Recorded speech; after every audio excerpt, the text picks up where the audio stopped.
can't say hello, YouTube. That's what we're done. Good evening, YouTube. No.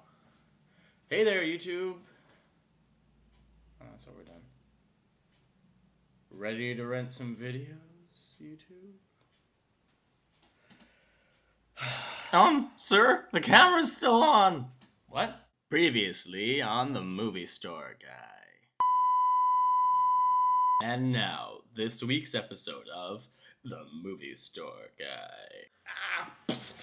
Book of Eli. The last 5 minutes is unthinkable. A renter if you had a couple coupons. Sometimes you just gotta look at yourself and say, when in Rome, Hellfighter's Law!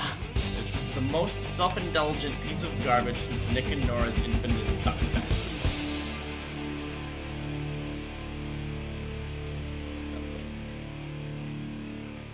Okay. So, I work at a video rental place, and so I'm basically just going to be reviewing movies that are coming out. You've probably already seen them in theaters, so I'm not really going to be any help to you if you've already seen them. But if you're like me and you don't like watching movies in theaters, you just want to sit in your house and watch a film, I'm the place to go. So, first review I actually saw in theaters with a buddy of mine, Book of Eli.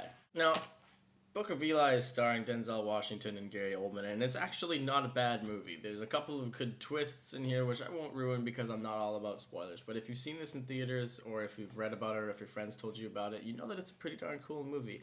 It's basically about this post-apocalyptic world, and Denzel Washington has the only James King Bible left, or pretty much the only Bible left.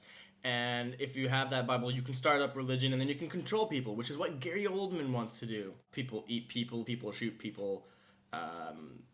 Denzel gets a little happy with a machete cutting people's limbs off. The dialogue,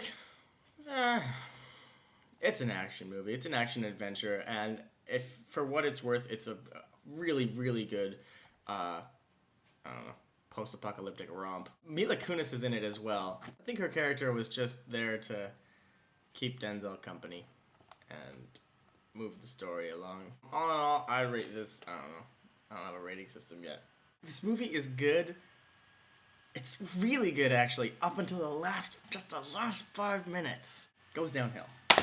Alright, the next movie up is Unthinkable, with Michael Sheen from Frost vs. Nixon, Carrie-Anne Moss from The Matrix, I don't know her from anything else, and Samuel L. Jackson from such hits as Snakes on a Plane.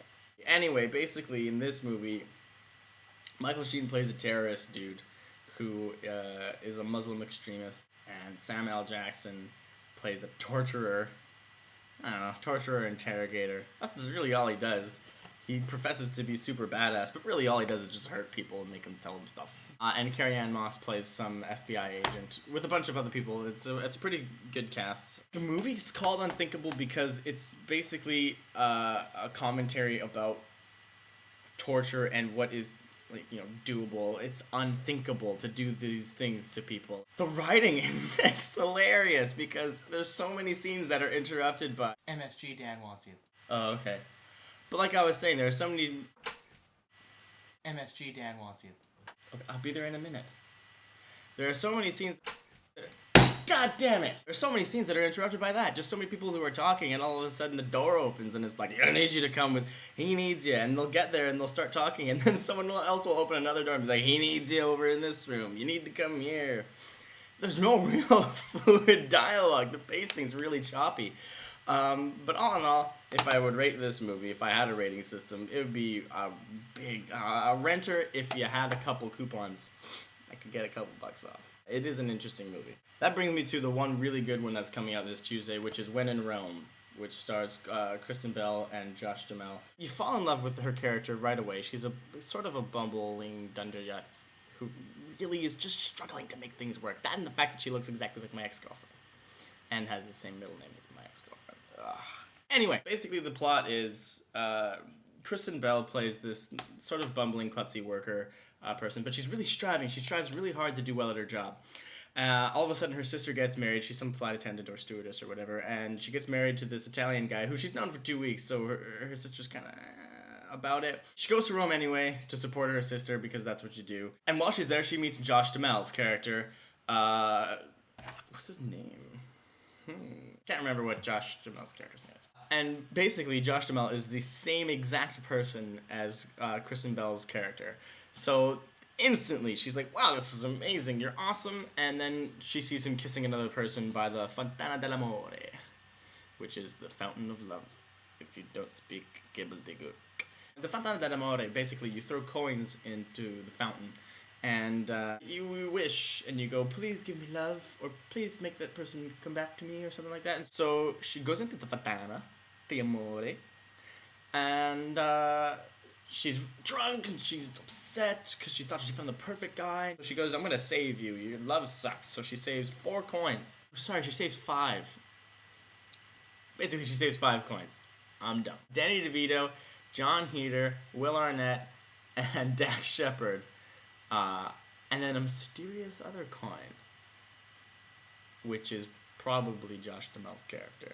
I'm not saying, I'm just saying. She grabs the 5 coins, and when you take a coin out of the Fontana, then they fall in love with you, apparently, is the story. So she goes back to New York the next day, and apparently everybody that was in Italy that day that threw their coin in falls in love with her and actually goes to New York back with her. So you've got John Heder, who's a magician, David Blaine's street magician thing, which he plays fantastically. Danny DeVito's this old guy trying to get over his ex-wife leaving him.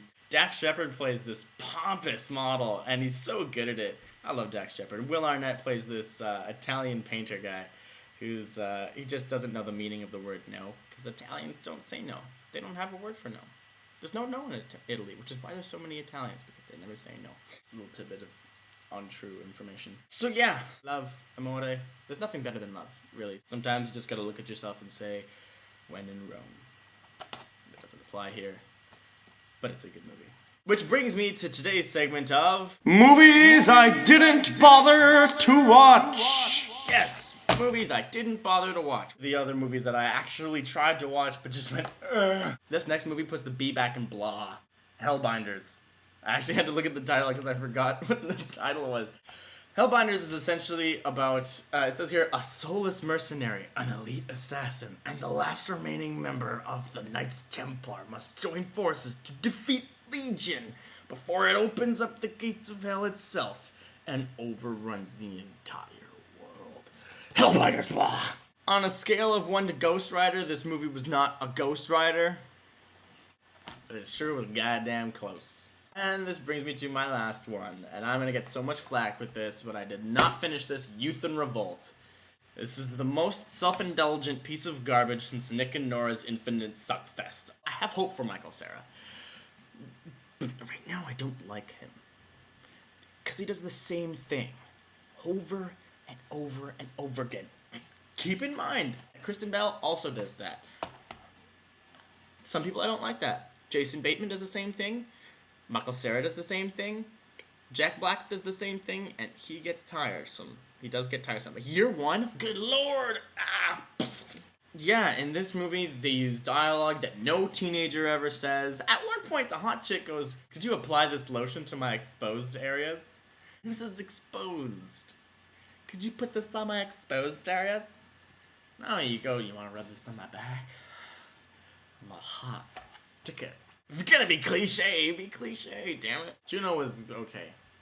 But that started this whole indie thing. There's a difference between indie and independent movie. Indie movies spend like hundreds of thousands of dollars trying to make it look like they only spent tens of thousands of dollars. Whereas an independent movie has a budget of Monopoly money. This is indie, and like it starts out, the opening credits are animated, and I'm like, really? I was expecting Where's Fluffy to show up with some pregnant teenager. I thought that it was going to be cool because Michael Cera plays badass. I didn't even get to that part. It says on the back here, the most outrageous and inspired comedy in years, but that's from Sean Edwards from Fox TV. It's from Fox. That says that right there. And all of the writing on the back, well, this writing here, it looks like it was cut out because they don't have a lot of money, keep in mind. And then the stuff back here, all the credits are written like, you know, you drew them in math class when you're bored. I didn't even get to anything else. Didn't even get to see Justin Law. Portia Doubleday. I'm done. I'm done. There's a gun, I gotta shoot myself.